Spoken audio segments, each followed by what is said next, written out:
Bonjour. Alors, lundi 15 février, on a commencé à prendre une petite tradition de ces messages du lundi de votre pasteur. Alors, je continue pour qu'on puisse faire route ensemble. Alors, ce message s'adresse bien sûr d'abord aux paroissiens des communautés de Saint-Ambroise, Sainte-Marceline et Sainte-Mélanie, et ensuite à toute autre personne qui partage notre élan missionnaire. Donc, nous allons dans quelques jours entrer en carême avec le mercredi des cendres, qui est mercredi de cette semaine. Ce sera encore cette année un carême de confinement. L'an passé, on s'est un peu fait prendre par surprise en plein carême, hein. Cette année, on le voit venir, donc on va s'y préparer un peu davantage. Donc, d'abord, mercredi, le mercredi des cendres, ici, dans la célébration, dans la paroisse Sainte-Anne, il n'y aura pas de cérémonie des cendres.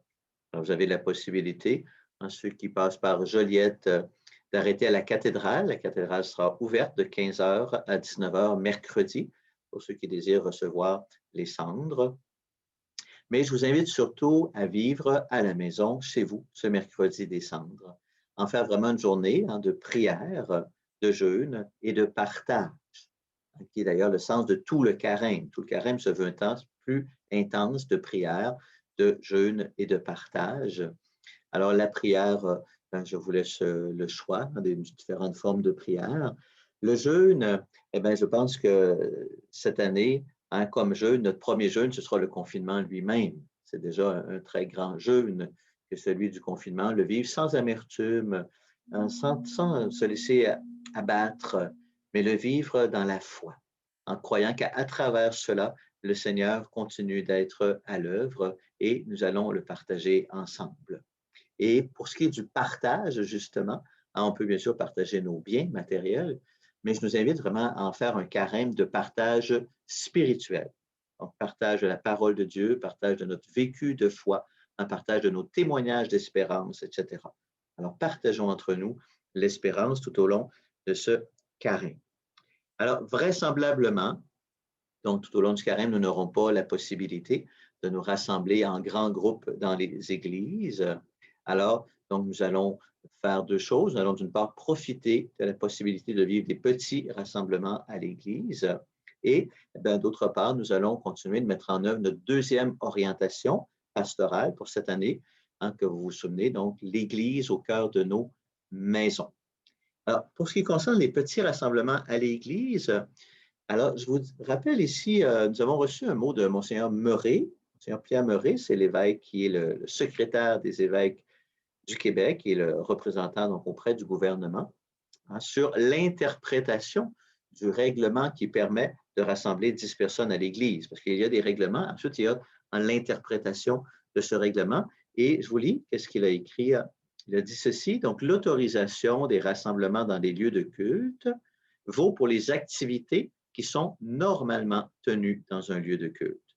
Pour nous, catholiques, c'est la messe, l'adoration, la prière personnelle, les baptêmes, etc. La seule activité qui est formellement interdite, ce sont les mariages. Alors, dans le etc., on peut bien sûr y voir aussi les célébrations de la parole qu'on appelait les adas, qui se tiennent normalement dans les lieux de culte. Alors, hier, donc moi, j'ai célébré la messe à Sainte-Marceline. J'ai célébré 2 messes avec 10 personnes à Sainte-Marceline.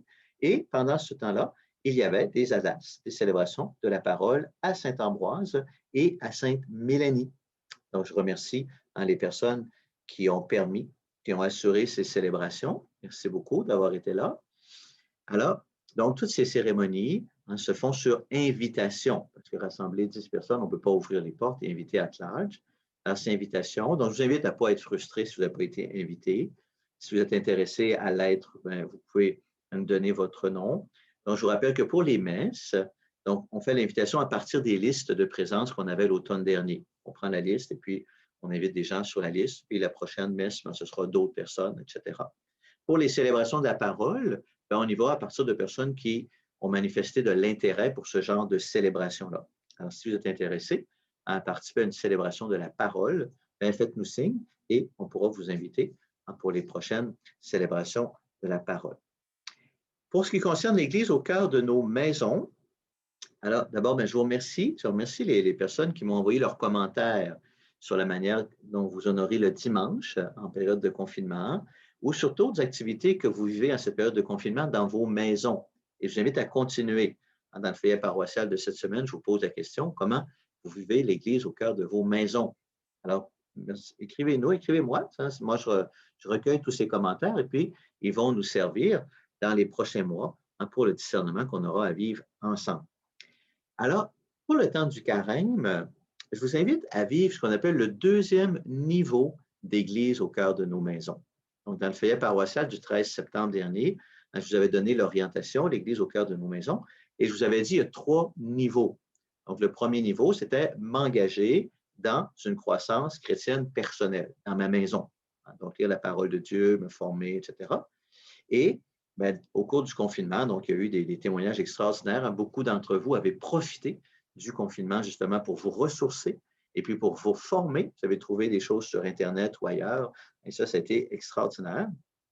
Moi, j'y ai humblement contribué le printemps dernier ou l'automne dernier par mes capsules vidéo. Maintenant, au cours du carême, je nous invite vraiment à faire un effort pour aller vers le deuxième niveau. C'était écrit dans mon mot du 13 septembre, m'engager à prier avec d'autres dans ma maison. Donc, j'ajouterais ceci, pas seulement prier, mais vivre tout ce qui concerne la vie de l'Église. Donc, les 5 dynamiques de croissance qu'on connaît, on est invité à croître vers le haut, dans notre relation avec le Seigneur. Alors, prier avec d'autres, vers l'extérieur, la fraternité, donc fraterniser avec d'autres croyants, vers l'intérieur, la formation. Donc, on est invité non seulement à se former personnellement, mais à se former avec d'autres, vers le bas, pour le service. Donc, nous sommes invités à nous mettre au service les uns des autres et à le faire ensemble, et vers l'avant avec l'évangélisation. Donc, nous sommes invités ensemble à vivre l'évangélisation dans nos maisons.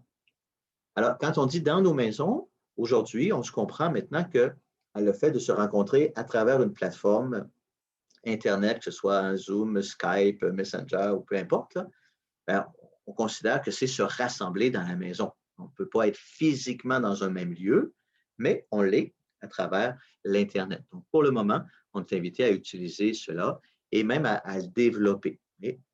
Donc, l'Église au cœur de nos maisons. Alors, pour ma part à moi, donc, je souhaite m'engager auprès de vous pendant la période du carême pour qu'on puisse vivre ce deuxième niveau, de se rassembler. Donc, depuis plusieurs semaines, plusieurs mois, je vous invite à le faire. Je constate que c'est difficile, alors je vais le faire avec vous.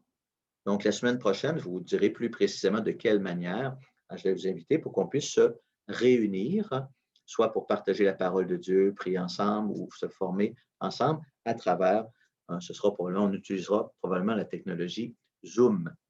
Et ce sera l'occasion justement d'atteindre 2 objectifs. Donc, d'une part, partager la parole de Dieu ensemble ou se former ensemble, et d'autre part, s'habiliter à utiliser cette technologie-là. Il y a des gens pour qui on n'est pas encore très à l'aise, et c'est important qu'on s'habilite parce que vraisemblablement, on en a encore pour plusieurs mois à être limité en rassemblement. Alors, dans le discernement qu'on aura à vivre ensemble, il faudra apprendre à utiliser cette technologie. Ce sera un moyen qu'on va utiliser. Ce ne sera pas le seul, mais c'est bon d'apprendre à être plus à l'aise pour utiliser comme ça ces nouvelles technologies. Et finalement, donc pour le carême, je vous propose qu'on puisse aussi intégrer le thème qui est proposé par Novalis ou par le diocèse pour ce carême, c'est le thème « Discerner sa présence ». C'est beau comme thème, « Discerner sa présence », et ça nous oriente justement vers ce discernement dont on se parle depuis déjà plusieurs mois. La semaine dernière, je vous ai rappelé les 3 étapes de ce discernement, donc apprendre à partager entre nous la parole de Dieu, première étape. Deuxième étape, apprendre à relire les événements ensemble. Et troisième étape, vivre ce discernement missionnaire communautaire. Donc, dans le carême, on va ensemble, je vais vous proposer des moyens pour qu'on puisse s'habiliter à partager ensemble la parole de Dieu. Mon espérance, mon objectif, je vous le partage déjà, c'est qu'après Pâques, avec toute la lecture des Actes des Apôtres, on puisse commencer à former des groupes de relecture des événements, pour vivre vraiment, entrer vraiment dans cette deuxième étape, pour qu'au cours de l'été ou au début de l'automne, on puisse vraiment entreprendre ce discernement missionnaire communautaire qui va nous introduire à la prochaine année pastorale. Voilà. Alors, encore une fois, je suis conscient que c'est beaucoup d'informations à la fois, mais comme vous avez la possibilité de réécouter ce petit message, vous pouvez mettre sur pause, vous revenez, etc. Hein, donc, vous pourrez me relire. Donc, mercredi décembre, à vivre à la maison ou si vous allez à la cathédrale, les petits rassemblements sur invitation, l'Église au cœur de nos maisons, et moi, je vais vous accompagner, je vous dirai la semaine prochaine de quelle manière, pour vivre des petits rassemblements comme ça dans nos maisons à travers les plateformes Internet et entrer dans le discernement de sa présence. Alors moi, je continue bien sûr de vous accompagner de ma bénédiction en demandant au Seigneur vraiment de vous bénir dans ce que vous vivez, dans vos maisons, bénir vos familles et bénir tous les efforts que vous faites pour demeurer serein dans ce qu'on est en train de vivre, pour tendre la main aux autres, pour partager votre foi. Et le Seigneur vous accompagne au nom du Père et du Fils et du Saint-Esprit. Amen.